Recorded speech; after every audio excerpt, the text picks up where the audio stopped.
नमस्कार, news watch India देख रहे हैं आप। मैं हूं आपके साथ सुरभि राजपूत। हाजिर हूं मैं दिन भर की बड़ी खबरें लेके। आज हम इस बुलेटिन में बात करने वाले हैं दिल्ली में आपकी विदाई के बाद सीबीआई द्वारा किए गए बड़े एक्शन की।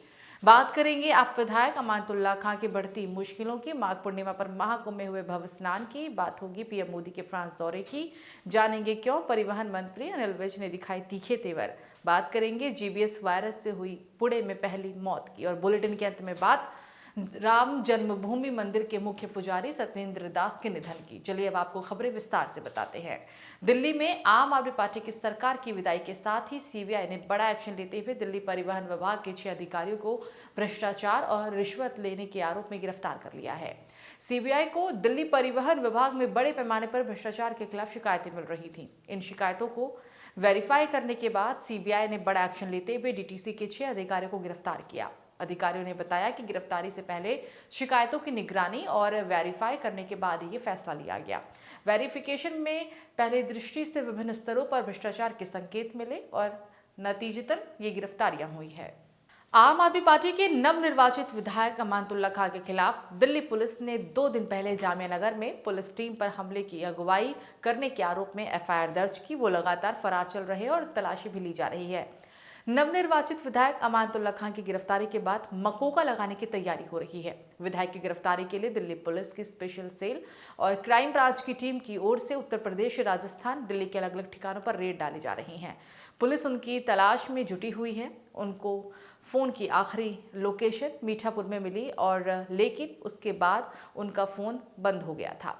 सूत्रों का यह भी दावा है कि पुलिस को शक है कि कुछ आम आदमी पार्टी के नेता अमानतुल्लाह की मदद कर रहे हैं। चलिए खबरों में आगे बढ़ेंगे। महाकुंभ के दौरान माघ पूर्णिमा का पवित्र स्नान 12 फरवरी को किया जा रहा है। लाखों की संख्या में भक्त महाकुंभ में डुबकी लगाते हुए नजर आए। माघ पूर्णिमा के दिन महाकुंभ का पवित्र स्नान किया गया। माना जाता है कि इस दिन संगम तट पर स्नान करने से मोक्ष की प्राप्ति व्यक्ति को होती है। देवी देवता भी इस दिन संगम तट पर डुबकी लगाने आते हैं।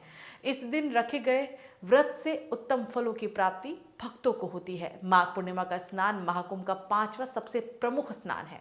इसके बाद महाशिवरात्रि के दिन महाकुंभ का अंतिम प्रमुख स्नान किया जाएगा। माघ पूर्णिमा के पवित्र स्नान के दौरान 2 करोड़ से भी अधिक श्रद्धालुओं के हिस्सा लेने की संभावना है। वहीं माघ पूर्णिमा के दिन मुख्यमंत्री योगी आदित्यनाथ सुबह 4 बजे संगम स्नान की निगरानी भी करते हुए नजर आए।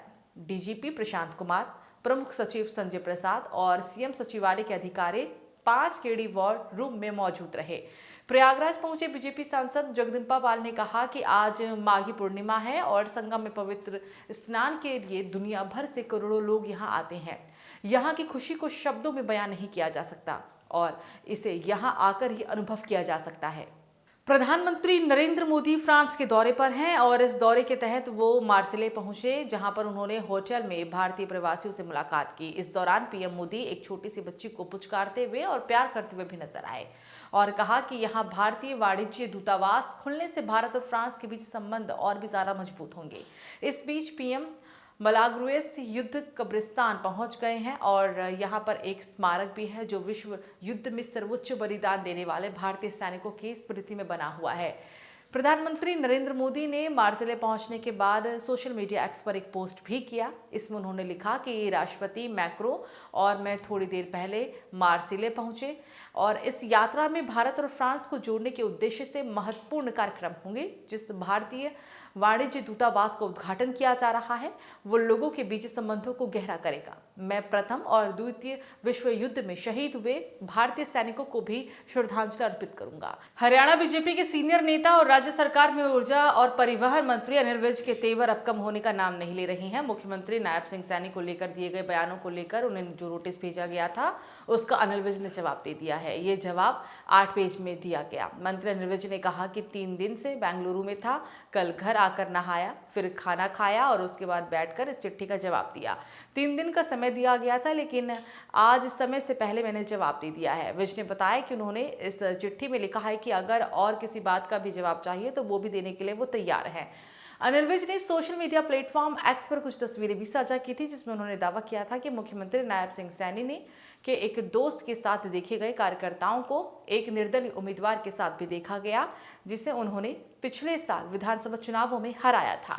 तो महाराष्ट्र में गुलियन बैरे सिंड्रोम यानी कि जीबीएस के मामलों की संख्या लगातार बढ़ रही है और इस दुर्लभ बीमारी का कहर अब भी जारी है। इस बीमारी में मरने वालों की संख्या भी बढ़ गई है।